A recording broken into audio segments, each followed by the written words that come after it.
Welcome to Dateline. I'm John DeSantis.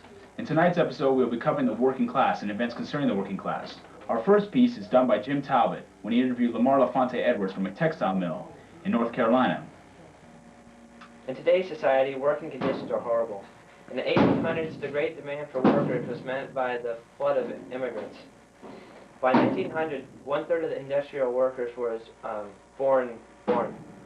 Often they worked for 10 hours a day, 6 days a week, and lived at $10 a week. Also, the number of children that worked doubled. In 1890, 1.5 million children worked.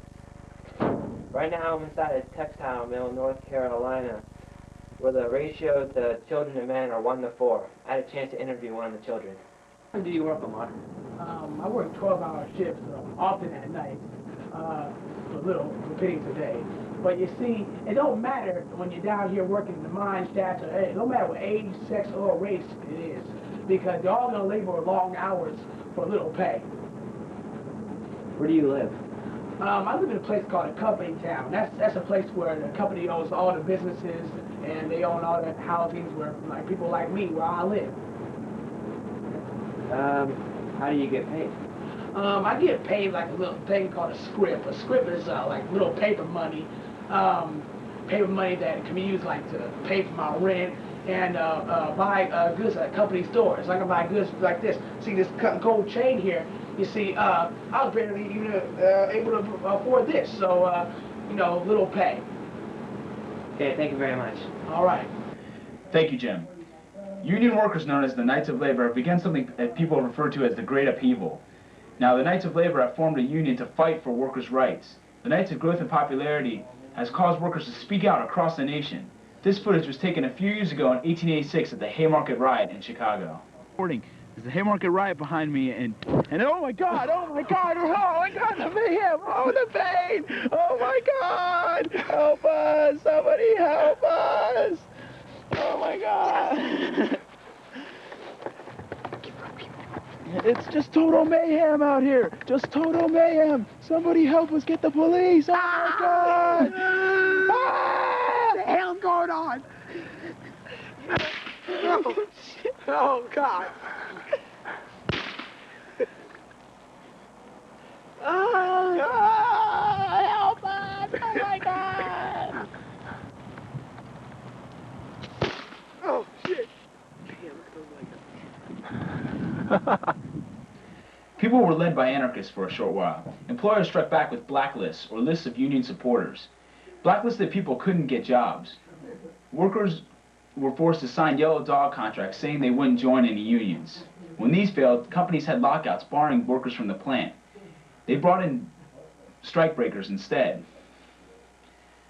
Many workers have now joined the American Federation of Labor. This footage of a strike broken out in Chicago at the Pullman sleeping car factory by Mike Hatterley. I'm reporting on the Pullman strikes. Excuse me, sir. Yeah. Sure. Just wondering how these strikes got started around here. Well, George Pullman, the head of this company, cut wages. But then Eugene Debb, head of the American Railroad Union, helped us out by telling us to boycott all Pullman cars. But Pullman didn't stop there. Through the boycott, he got the Railroad Commission to help him out and say that anyone who boycotted his cars would be fired. And then he also had the feds help him out by bringing in mail cars with it. And so if we tried to boycott their cars, they'd end up saying that we were preventing the mail from getting through. It was a bunch of crap. Pullman, you're mine! Hell no. What's President Cleveland doing about this? Well, he's just sent some federal agents out after us, but nothing more, and it resulted in a violent riot. But a lot of good friends died, a lot of good co-workers. What about the homestead strikes? What's going on with that? My brother wrote me about that, and I guess it's the same basic deal. But I heard something about Frick hired 300 detectives to go after the people, and they clashed, and 16 people died. I think that's what he wrote me. Sure. How did Frick react to all that? Well, like I said, he hired the 300 detectives. So, man, I'm getting this guy. Then I'm breaking into his house. He's mine.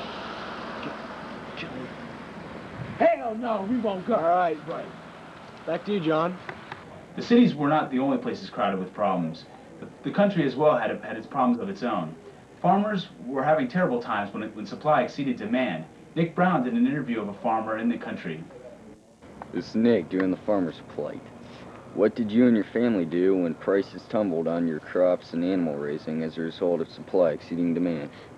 Well, we had a hard time paying all our bills. Had to work extra hard to make ends meet. Well, what did you do when the railroad and machinery charges rose?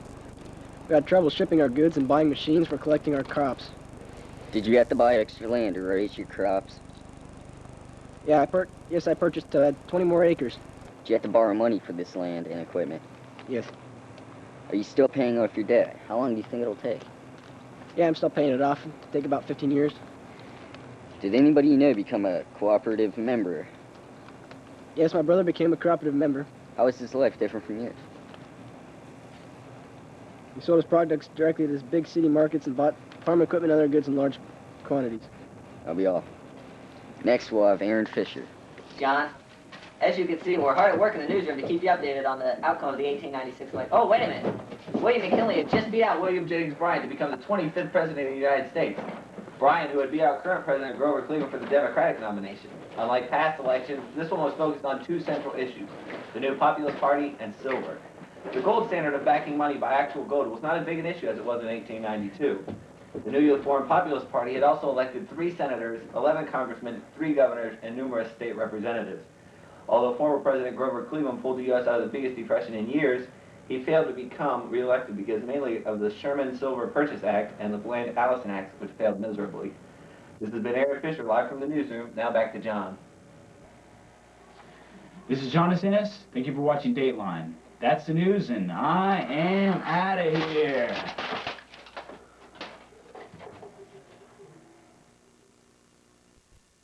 Everywhere, slow. I mean, you can't get around hardly. Oh, terrible. Terrible? I think this